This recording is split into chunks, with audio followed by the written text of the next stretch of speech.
Today we are covering honey mushrooms. Honey mushrooms are an autumn mushroom. Courtney has most of the information about this. I'm going to let her take the wheel, but honey mushrooms are delicious. I'm going to go ahead and tell you, man. She's sauteed some up and buttered them up, and it's just fried them up in a pan. We've got several pounds of them frozen in the freezer, and they're a great addition to add to any meal. They're autumn. Yeah. So like they're not ready right now if you're listening at the time of the release of the episode, I guess you would say. Yeah, it's March 2025 right now. But we often just find these things growing in the yard in the fall or the autumn, and when you find them, you find a lot because they grow in large clusters. So, we did find a few smaller clusters. In fact, some of the smaller clusters we found were actually in our yard, but some yards had big clusters. They actually grow on dead, decaying wood, and a lot of times they're just in the middle of the yard. It's probably off of a tree root. The root systems, yeah. But go ahead, Courtney, tell us all about them. Okay, so honey mushrooms, that's the common name for them. You've got ringed honey mushrooms and ringless honey mushrooms. Both of them are edible, delicious. When cooked. Yes. They can be toxic if eaten raw. So, which is a lot of your mushrooms. We have covered that before. Don't suggest eating any mushroom raw. But the reason they're called honey mushrooms is because they have like a golden honey color cap. The top of them look golden like honey. They're not sweet. So not a truffle. No, they're not called honey mushrooms because they taste sweet. It's just strictly based on the color. Now they grow in abundance. There are some lookalikes that we'll get into that you want to know and not pick. And so you definitely want to know how to identify the mushrooms. Should be great if this was on video, but YouTube isn't uploading our videos. It's just uploading audio only. The video on one of them was only available on Spotify. Yeah. So we're still trying to work our way around all that stuff, and we know that it gets annoying. It's probably preferable for you guys to watch and listen at the same time, and especially when we're talking about mushrooms, we show you pictures. But educate yourself on what a honey mushroom looks like. And there's a lot of YouTube videos that will go over like spore prints and how to get a spore print, which is a major identifying factor if you're not sure of what kind of mushroom you're looking at, besides for the physical characteristics that you can see. The spore print's going to tell you most of the time if it's your toxic lookalike or if it's the real thing. So if you are going to get into foraging mushrooms, I highly recommend you watch some of those videos, figure out what a spore print is, how to get a spore print, and then what color spore prints go with what mushrooms. Because that can be the difference in you getting a highly toxic mushroom and eating it, thinking you have the right thing or not. They say that 90% of the mushrooms fall on one end of the spectrum or not. They're either tasty and good for you, or they're toxic and they taste like crap.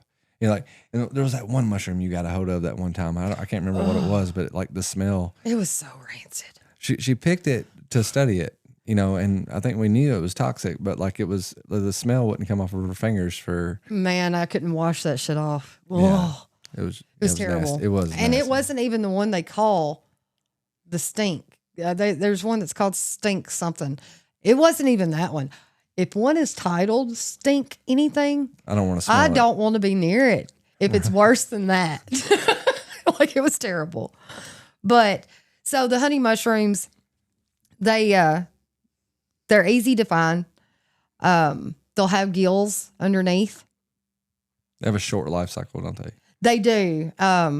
They don't continue. Like if you pick a big cluster of them, most likely it's not going to come back up that season in that cluster. So it's kind of a one and done type. You see them, get them, because that's all that's going to grow right there for that season. But they are rich in nutrients. So they have proteins, carbohydrates, and significant amounts of minerals such as potassium and phosphorus.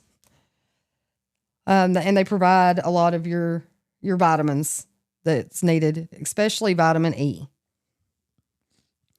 So vitamin E is good for your skin, your hair, your nails, stuff like that.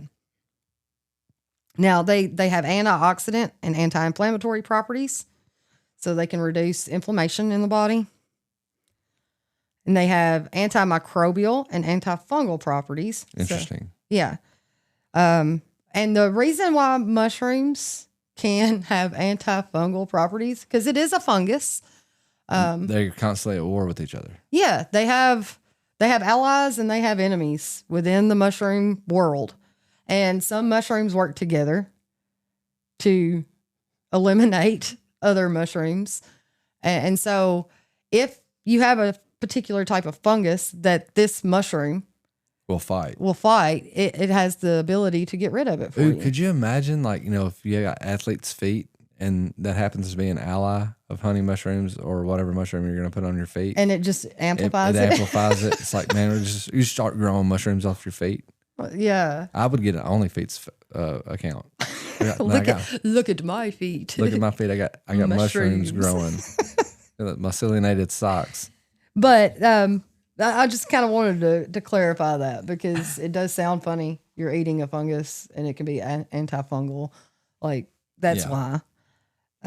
Potential neuroprotective properties. So it says extracted has been studied for the neuroprotective effects. Research indicates that these polysaccharides, so just like the lion's mane and the turkey tail, there's polysaccharides that can be beneficial for the brain.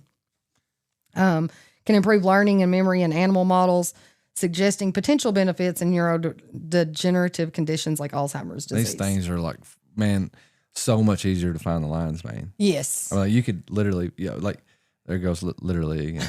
Liberty, liberty, liberty. Like, you could fill up your plate full of them. I don't know if that's suggested or not. That's going to be the thing, like, to find out, like, I guess start small. Make sure you don't any of them, if you're not accustomed to eating the mushrooms, you're going to want to start with smaller doses because there's a chance you could be allergic to them. There's a chance that in higher doses, it may upset your stomach. Everybody's going to be a little different. And culinary, you're not getting those polysaccharides like you would be if you was to run doing extraction anyway. Yeah, doing an extraction anyway. So, yeah. They also support digestive health. So, it can help with gut issues. A lot of problems starting to gut. Yes, they do. So like we said, you don't want to eat them raw because they are toxic in that way. They can cause some digestive issues, which we talked about. So there's some lookalikes. One of the biggest concerns is picking the wrong one. So you got the deadly Gallerina, and it contains some of the same toxins as the death cap mushroom. Okay. That's one of the deadliest ones out there. It'll have brown spore prints. If I'm correct, yeah. Okay, yeah, sorry. Most of them will have brown or black from what I've seen of your toxic ones. 9 times out of 10, it's either a brown or a black spore print. Well, honey mushrooms have white spore prints. Yes, and they have white gills underneath. So it's a golden color on top. You have the gills underneath. If it's the ringed honey mushroom, there's like a little ridge towards the top of the, I'll just say stalk because it's kind of stem. Yeah, it's actually called something else with mushrooms, but towards the top of the stem, you're going to have what looks like a little, like somebody's shaved a little all the way around it, creating a ring at the top.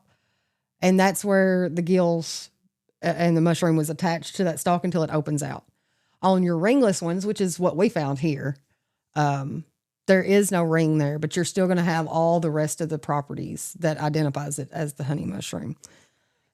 So you've got the white spore print, the golden color on top, the white gills underneath, and then they're growing in clusters and growing on or around the dead wood. You may not see the wood that they're growing on if they're in the grass, but 9 times out of 10, there's a big tree stump somewhere around. Any kind of specific woods to check, check for, or is it non-discriminatory? This one doesn't appear to be all that discriminatory, like just decaying wood. Some mushrooms are very picky about the woods that they grow on, whether it's dead or live, because some mushrooms will actually target live host and kill them from the inside out. And they get very specific. This one just seems to be, well, here's, it's pretty much anything. Oak, maple, beech, coniferous trees, and growing in dense clusters when you find them. So that's a lot of your hardwoods and conifers. Okay. When you harvest them, it's best to not just pull the whole cluster up out of the ground if you're wanting to get them again next season, because you have a chance of pulling up most of the mycelium there. Yeah, the mycelium is like the root system. Mm-hmm. Keep it intact. Be like pulling a plant out of your garden and you pull it up by the roots. Not going to grow back the next year. Right. So you want to keep that in mind. A lot of people keep a little knife with them to cut at the bottom of the stem and leave the root system intact. And you can buy a knife from me. Yeah, Mr. Knife Maker over here. Yeah. I'll have to make you a small one. Most people don't want to walk around with a big one mushrooming. You need a machete. But so the best season, like we said, is fall and after heavy rains. And this was late fall. Like it was one of the last times we were mowing when these all started popping up. He happened to see it while he was mowing the yard. Like, hey, come check these mushrooms out. I don't know what these are. I didn't even know what they were. This was just last autumn. Yeah. And they're delicious, y'all. I mean, like seriously, like, I mean, it could have been the flavor, and I don't really know. I didn't do any flavor. It was just butter and salt and pepper. Butter and salt and pepper is delicious, though. Yeah, but it's not giving the flavor of the mushroom. Are you sure? I'm positive. Well, whatever it was, man, like they really were. They tasted great, and they're easy to just, like you can just prepare them and freeze them. I guess if you want them for medicinal purposes, you'd want to extract, with alcohol or water, whatever's water soluble, whatever's alcohol soluble. You want to dry them out first, because these are, unlike the turkey tails, these are very, very moist. Yeah, they're like sponges. They're gonna hold some liquid in them. So you want to dry them before you try to do any extracts. Yeah, but so you can boil for 5 minutes to neutralize toxins if you just want to boil them and eat them as is. Ooh. Or you can drain, or you can saute them with butter, garlic, herbs. You can put them in soups, stews, pastas, stir fries. Just being from the South, we eat a lot of mushrooms at restaurants that are deep fried. Deep fried. I wonder if this would be a good candidate mushroom for deep fried. Kind of like a replacement for. They're kind of, yeah. I mean, they've got the they're caps built like and a all. Yeah. Like we just like cut. I would love to try some deep fried this autumn. Okay. Just to see, because. And we hope there's even more growing in the yard, because we scattered several. We couldn't keep them the all, yard. man. We didn't weigh them, but I mean, like it was damn near a truckload is what we come back to the house Yeah, with. we were literally sitting. There we go, literally. Literally. We were sitting at the tailgate of the truck, and it was just bowl after bowl. I was having to go rinse and prepare and start sauteing while he was still out there, like checking which ones were still good, getting them ready to be clean. It was a process, and that was 2 days. Yeah. Pretty much. 1 day mostly of just going around and like asking people, hey, can I get these out of your yard before they go bad? I would, without exaggeration, I think I have said at some point on this 150 podcast, pounds. yeah, 150 pounds. Without exaggeration, I would at least say that it was half of that for sure. Like, I mean, like It's it wasn't. a lot. It was a lot. There was a lot of mushrooms. These were really heavy mushrooms too, though. Like, if you pick up a cluster of these things and they're, like, say you got 50 or 60 of them in a cluster, it's probably going to be 10, 15 pounds. Yeah, and what you eat, you don't want to eat the stems of these. Just the caps. Yeah, you cut the caps off. Not because there's anything like toxic in the stems, but they're just not very palatable. So you cut the caps off, and that's what you're cooking, actually. So even if you get 150 pounds of them with stem and all, you're going to have less than that you're actually eating. But and another thing, you may have already mentioned it, and forgive me if you did, and but like these mushrooms have some sort of like special human power. I mean, special power of like controlling humans' blood sugar levels. yeah, I don't think I did mention that one. And And listen, man, your miles may vary. It's kind of like the cordyceps. I've been taking the cordyceps for about 2 weeks now, or at least a week and a half or something like that. Mm-hmm. And a lot of people are like, I won't take cordyceps, at noon because I won't sleep that night because they give me so much energy. I haven't really, had that effect with the cordyceps. So I'm going to assume that different mushrooms going to affect different people different ways. Yeah. But then again, I'm on a high caffeine diet. Yeah.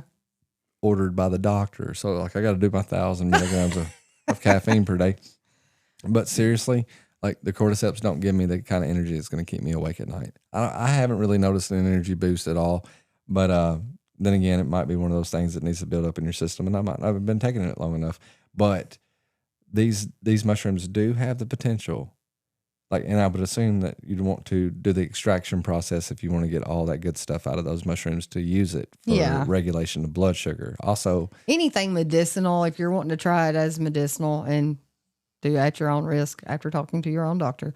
Got to talk to your doctor. Anything you're wanting to do medicinally is going to need to be an extract. And if your doctor says don't be messing with mushrooms because none of them are safe, then get a new doctor. Because that's just fear mongering. Yeah, I mean, of course, there's going to be doctors out there that don't want to lose the sale of insulin, and we're not saying it could replace the insulin either, because we're not doctors. Reduce it. What if it did? What if you could get it under control? We've heard stories of people using mushrooms to reverse their diabetic diagnosis. I not specifically mushroom, but the person that I grew up next door to, come down with diabetes, he was having to take the shots and was on a pill, a lot of anti-diabetic medication going into him. And he literally changed his diet. Not eat so much processed food. Within a year, he's off all that medicine. So diet can play a crucial role in whether you're depending on insulin provided by the pharmacy for the rest of your life. Eating out of your garden. Yeah. And so he started eating a lot healthier. And the diabetes went away, or went dormant. He's not having it. I'm sure it's not gone. I think it's one of those things that kind of like everyone having, kind of like everybody having thousands and thousands of cancer cells floating around in their body at all times, just waiting to come out of dormancy. It's not gone, I'm sure, but he's able to control it and not need the medication because of the diet that he chose to follow. Right. And that it does make a lot of sense. When my dad came down with leukemia, we started doing some research, and I think you told him, it was a lot of people reverse leukemia with just changing the diet. My dad was 6 boiled eggs every day. I'm not going to change what I'm eating. Half a pound of bacon every chance he got, type of fella. And hey man, listen, I'm not hating. I do the same thing, but he was like, I'd rather live out the rest of my days happy, eating what I want, than having to eat, garden. Bunch of kale. He's like, but Chris Porter is one of my favorite comedians, and I love what he says. I'd eat more vegetables, but they taste like they come out of the dirt. And I'm probably not doing that joke any justice. So if you are listening to this and you like stand-up comedy, Chris Porter, that's Ugly and Angry. I want to say it was a Netflix special. I'm not sure if it's still on Netflix, but it is available here on Spotify. So if you want some laughs, viewer discretion is advised. Yeah. But Chris Porter, Ugly and Angry. That's where I picked that up from. I'm just going to go ahead and throw in one more mushroom because this one was a fall, and we are kind of in the prime season for the spring mushrooms to be coming up. Yeah. The spring chickens. The spring Morels. Morels, okay. All right, so these are the coveted, prized mushrooms for most of your mushroom hunters. Seasonal mushroom hunters. The ones that they're only going to get out there and hunt mushrooms one time a year, and it's going to be the morels. And morels are good, but they're nowhere near as tasty as honey mushrooms. And I wish I would have prepared them right the first. I did not realize how much sand they can hold in their little crevices. Yeah, we cleaned them, but you got to they're hollow mushrooms. They don't look like they would be hollow. No. But when you split them in half, they're hollow. And a lot of people stuff them with like cream cheese and stuff like that. And that'd be a good idea. And there have been people that have passed away by eating morels raw. Like, so yeah, and there are some lookalikes that people have died from too. Okay. So you got to be careful. The one of them is like a false morel, and it's still edible, and it's not gonna kill you. But there's a sponge cap one. Yeah. That kind of looks more like a brain and protrudes out left and right instead of down in a cylindrical cone. Kind of like a magnolia pod in a way. That's what the true morels are going to look like. But the one that's deadly is going to be more like capped out and like wrinkly looking, kind of like a brain instead of that cone. But whenever they're younger, sometimes they get mistaken for the true morels. Okay. And that's where you've got to be careful. The stem's not hollow in those, I don't believe, like they are in the morels. So you've got a false morel and a true morel. Either one of those are okay.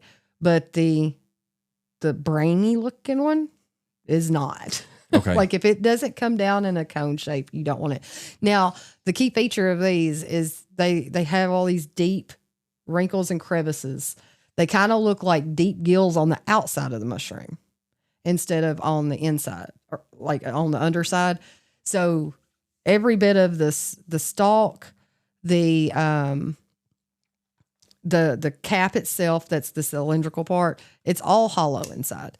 So it looks like they have the gills on the outside, but it kind of looks like a sea sponge, like the shape and crap that you would see of a sea sponge. Is this still the true one you're talking about? True and the false. How do you get a spore print off a morel? Or can you get a spore print off a morel? Yeah, you should be able to. It's going to come from those crevices. That's where they keep all the pores. So, or spores, not pores. The spores. So that's why I was saying it's kind of like the gills are on the outside, like it's they got a inverted. football type of shape to them. You know, where a lot your more traditional mushrooms have like a cap with an umbrella-ish type. Yeah, and then you got the gills underneath.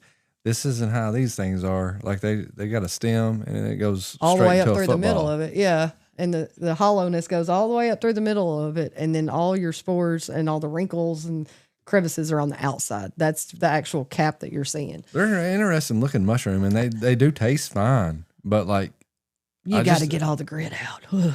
Yeah, man, they like sandy soil, and they kind of like to when people are hunting them, they look for maypops. Yes. And what we call maypops, is that the same thing as pawpaws or momos? No, they're not the same thing. No. Okay, all right, but like the maypops, I believe are very similar to a passion fruit type thing. Like they're the things that pop up, and they're supposed to be pretty good. Like have people come over here from other countries that actually mistaken them for passion fruit, but like. What did you say? It was more like a wild mango? No, a wild, N. It starts with an N. Come on. You like it in your preserves. Apricot. Yeah, there we go. Apricot, not yeah. N. I was like, maypops are also known as purple passion flowers. So it is. Okay. Or North American passion fruits. North American passion fruits. Okay. And they're native. They're a native vine, but the vine grows up on one long stalk with a few leaves on top. It's not your typical vine that just starts taking over and climbing all over everything. It's probably on a root system under the ground that they're all attached to, maybe, but it's not what it looks like when you see them growing. I like how this lady come over here. I can't remember what country she come from. Maybe it was Turkey. I want to say it was Africa, actually. May have been Africa, but wherever she came from, she came over here and she was in I think Savannah, Georgia, and that maypops just everywhere. And she was like, "Oh my God, like y'all like y'all don't realize how much money y'all have. Just grow it as weeds. Y'all cut it down. We spend a fortune on these things back home, and you guys are killing them, mowing them over. Like they're delicious. They're good for you." And she was going over all the nutritional values and stuff like that. And I can't remember, it was Instagram or Facebook reel or something that I saw. But yeah, because you didn't have TikTok at the time. So. No, and Jeremiah, one of our friends, he does morel hunting, and he always looks for maypops because if he sees maypops, he knows there's going to be some morels around. And because the soil has to be at the they both require about the same 55 to 60 temperature, degrees. yeah, of the ground to be before they'll start coming out. Also, when oak trees have leaves on them about the size of a mouse's ear. So when those leaves start coming out on the oak trees, those brand new leaves about the size of a mouse ear is also a good indicator that morels will be coming soon. So they're hard to see until you get a good eye for it. And I still have not because I've only found a few. They blend in and camouflage well with the ground. Yes, they do, because it's almost like casting shadows because of the way they look on the outside. So it can look like just leaves kind of crumbled and laying together, or they can be so close to the ground when they first start coming up that you don't notice them. You'll walk right past them. We have to have Ben on the show if he would do it. You know, like I got a cousin that this dude will bring home truckloads of morels. Like, and he knows a lot of hot spots. And that's the thing about them. Like, if you find them at a location, most of the time, for years later, you'll be able to go back to that same location every year and get them when they start growing, because they come back. And there's sorry, go ahead. There's that one dude that we found out there when we were mushroom hunting. He was doing the same thing, and he was pointing them out to us. He was like, "There's one right there," you know, like, and he was like. He was kind of teaching us how to look for them, you know? Yeah. And just there wasn't that many out there at the time. So you didn't get a whole lot of practice with it that particular day. No, but he did. He was like, if you find them, he said, there's more around. Like, you just cut them, you know, like don't rip them out of the ground, you know, just like any other mushroom. We cut them. He said, but like then come back in a couple of days. He said, sometimes you get a 2 for 1. Like, yeah, you know, it'll regrow. Sometimes those will. And there are several mushrooms that will do that. The honey mushrooms don't happen to be one of them. But a lot of times, too, if you find one in an area, you start looking around. They don't grow in clusters, but they tend to grow in colonies. Yeah. So if you see one, if you start scanning the general area, you'll probably start seeing more of them. And that's when people talk about their honey pots. When you find an area where there's just a bunch of them, you can find an area where there's only a couple of them. How long does this season last? It lasts from, I want to say, from late March through the end of May. Oh, it's a pretty long season then. But it's sporadic through there because they are very weather conditional. And like right after a good rain. Yeah, I plan on going tomorrow. There you go. Because is it raining tonight?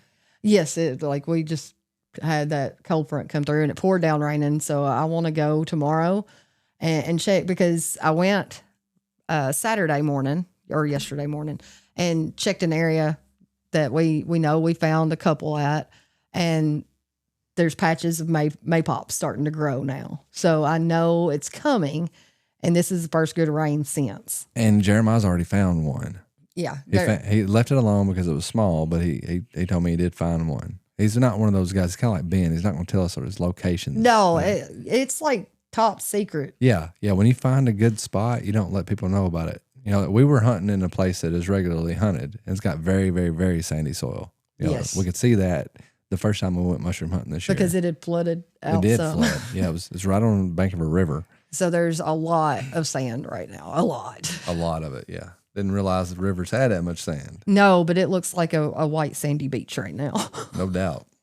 So, but the reason I bring that up is because most people that are not going to eat any mushroom except for what you can bought like at the grocery store or at a restaurant will still partake in the morels if people offer them. It's just one of those coveted mushrooms that everybody's aware that it's you can eat. Probably safe to hunt too, because it's hard to mistake it for anything else. Yeah. I mean, even though it does have its dangerous lookalikes and stuff, like, you know, if you're trained in that one mushroom, like, you know, you're not gonna hurt anybody by, you know, like, once you learn that mushroom and become an expert at that mushroom and you enjoy hunting that mushroom, then it's a mushroom that's safe to, you know, like, you might not know anything about any other mushroom, but you know the ins and outs of that one mushroom. It's almost like any other kind of hunting. Yeah. You know, like, You find your spot and you don't tell anybody. Right. And that's why it's I went ahead and brought this up because that season is right on us now. So I wanted to go ahead and cover that. I don't know all the nutritional value or any of the specific properties that may be beneficial. Not one we've with the studied a morels. lot. No, and it's not one I was prepared to talk about tonight. It's just kind of, let me throw in one that's, if you wanted to get out there, now's the time to do it. Right. If you want to look up that, I can talk for a second. But I can't remember. Like, I'm not sure if they had the fake morels or the dangerous lookalikes or whatever. But there has been reports of a few people actually getting severely sick, and some people actually dying because of eating morels that were prepared at a restaurant, which is very sad. But I don't know how many restaurants serve morels. I've never seen one myself personally, but no, I've never seen one either.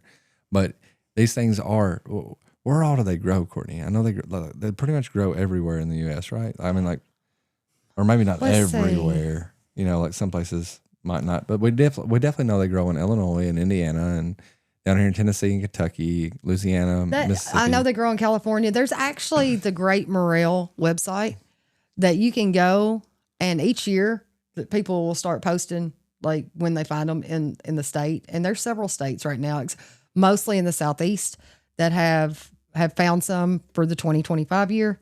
But it's not, they're not going to tell you their specific locations. Yeah, it's that's cool. It's found in West Tennessee here, in Middle Tennessee, somewhere. But I know there was some in California the other day when I looked at it. If they're in California and they're in Tennessee, they're probably just about everywhere in between. Pennsylvania had found a couple. I would just about assume anywhere with grass and trees is going to be a good location to be able to hunt these things. And they are more tree specific. Hickories, birch, and ash.